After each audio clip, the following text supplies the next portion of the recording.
What's up everybody and welcome back to another World of Tanks video. Today we're going to be looking at what is my very first game in the AE Phase 1, which is an American Tier 9 reward heavy tank. I'm going to be completely honest with you. I did not expect this tank to be as good as it was. I had seen these things in a lot of battles. I've seen them in front lines quite a bit. I know that they're a decent tank. The hull armor is not the greatest, but the turret armor on this thing is just insane. But I had never really looked at the stats of this thing or anything. But I finally got enough of the tokens from the battle pass to be able to unlock one of these vehicles, and since I already had the Char for Tour, I was like, hey, why not? I'll get the AE Phase 1. It's kind of neat looking. It seems better than the other ones. I didn't really have any interest in the K91 or the, is it the 277? Or the cringe pander, as I call it. I've just heard that that one's not very good to begin with. It's just kind of like a worse Leopard prototype. So I finally got this thing, and just, I was blown away. I played this one match, and I just stopped playing. I was like, nope, I gotta go make a video on this and prove that this is my only match. I'll put it up on screen if I haven't already. It just, like, I didn't do insanely well, but it just blew me away by how well this tank played. So you see, able to snap a shot into the AMX-50 and into the Renegade, and I will admit this crew is not completely bone stock like the vehicle is. Well, it's fully upgraded because it's a reward vehicle, but you know what I mean. It's not a 0% crew. I do have Brothers in Arms on it. I use one of those big books. I figure I could start training up a crew on this, and then when I unlock the T110E5, I'll just slap them over in there, and then I can swap them back and forth for crew training. But what am I doing here? I'm using the good gun depression and apparently good gun to just slap that AMX-50, who was just way overzealous in his advance. Not able to hit the machine gun port. I have such bad luck with the machine gun ports on Renegades, and I don't even know why. So I'm just able to slip one in on the 257, and so far we've already bounced 750 damage on this tank.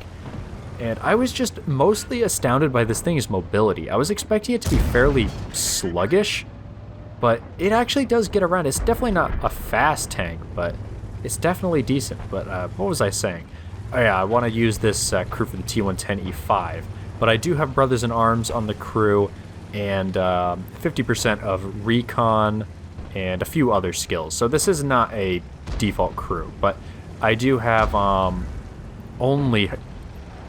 I only have enhanced hardening on this. I don't have a rammer or anything. I didn't want to spend the credits just yet for that. I'm trying to save up to improve some bond equipment on my 122TM. But anyways, back to the game. I've just been blathering on about random stuff none of you are interested in, I'm sure.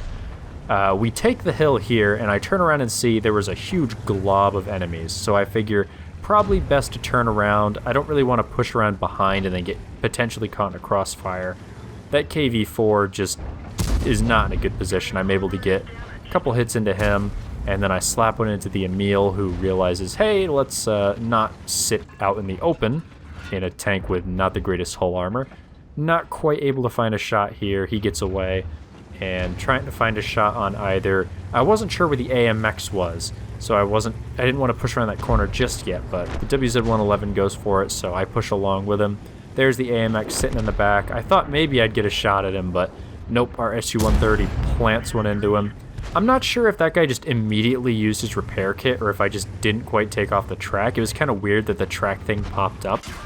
But one shot in, I take the hit. I had the health for it, and this was just an absolute steamroll. But I really just wanted to share it because for it being the first match I'd ever played in the tank, it just shows how absolutely powerful this machine can be in the right hands. Not saying I'm the right hands, just that the fact that I had never played this thing before, never watched any reviews of it, I really didn't know what to expect with this thing, and it just did phenomenal. I'm sure a lot of this was just the enemy team being not the greatest and my team being better than them, but it was still just a very decent game, and I believe I finished first on damage. Not sure if it was first on experience as well. So there's one of the other Tier 9 reward tanks. You can get the Char for Tour. I love that thing. not quite able to find a shot into him. Maybe if I'd had the rammer I could have, but you know, coulda, shoulda, woulda. And now I'm just kind of slowly advancing. I was using cola with this thing instead of a fire extinguisher. I may change that out once I run out of cola, but I just figured, hey, why not? I'll throw it on there. I've got like 20 of them that I've gotten from different missions. So hey, we'll try it out, see what it gets with the extra boost. And I was actually expecting that Charfateur to be around the corner, but surprisingly he legged it out of there pretty quick, a lot faster than I expected. Can't believe that shot hit through like at least one solid surface, and yeah, this guy's pretty much done. I was pretty surprised too here that I was actually able to get the shot off.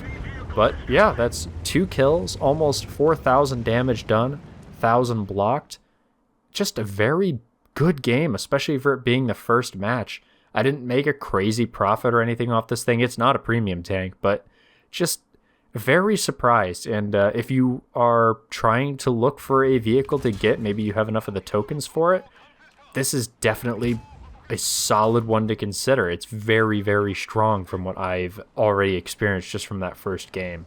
So yeah, let me know what you guys think of this tank in the comments. I'd really like to know. And if you have any tips or advice on either how to play it or just different equipment layouts that I can use, do let me know.